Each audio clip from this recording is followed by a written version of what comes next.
तर विधानसभेमध्ये अनधिकृत बांगलादेशींचा मुद्दा सुद्धा चांगलाच गाजला।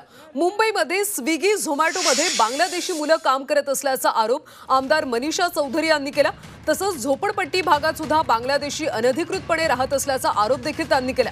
त्यामुळे या सर्व लोकांचं व्हेरिफिकेशन पोलिसांनी करावं अशी मागणी मनीषा चौधरी यांनी केली। तर राज्यामध्ये 99% बांगलादेशी हे पश्चिम बंगालमधून येत असल्याचं उत्तर योगेश कदम यांनी दिलं। पश्चिम बंगालमध्ये बनावट कागदपत्र तयार करण्याचं रॅकेट कार्यरत असल्याचं देखील योगेश कदम म्हणाले।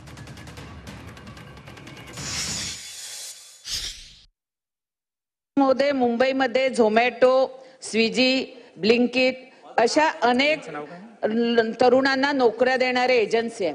पण अध्यक्ष महोदय ह्याच्यामध्ये नोकरी करणारे जे आहेत त्यांना कुठलंही पोलिसांचं व्हेरिफिकेशन घेतलं जात नाही आणि अशा ह्या झोमॅटो आणि ह्याच्यामध्ये बांगलादेशी काम करतायत।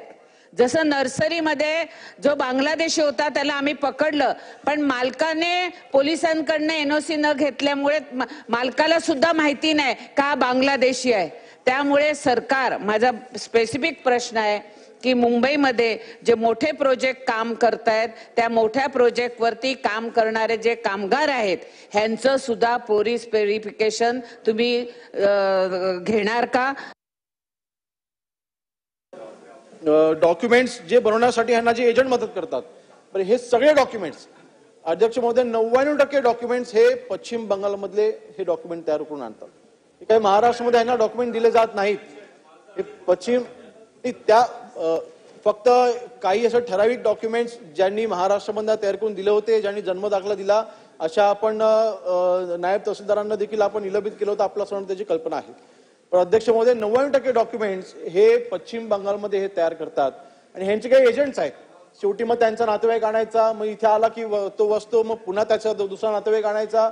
आता याची मोडस ऑपरेटिंग अशी आहे की पश्चिम बंगालमध्ये आल्याच्या नंतर तिथे त्यांचा एजंट असतो, त्यांना डॉक्युमेंट तिथल्या तिथे तो तयार करून देतो।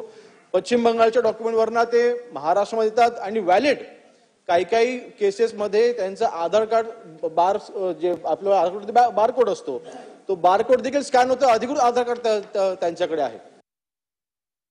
याच्याऐवजी प्रश्नाचं गांभीर्य लक्षात घेऊन बांगलादेशी घुसखोर राज्यातल्या ज्या वस्त्यांमध्ये प्रामुख्याने आढळतात अशा सर्व विभागांमध्ये पोलीस कॉम्बिंग ऑपरेशन हे त्या ठिकाणी सो मोठो येणाऱ्या काळात करणार का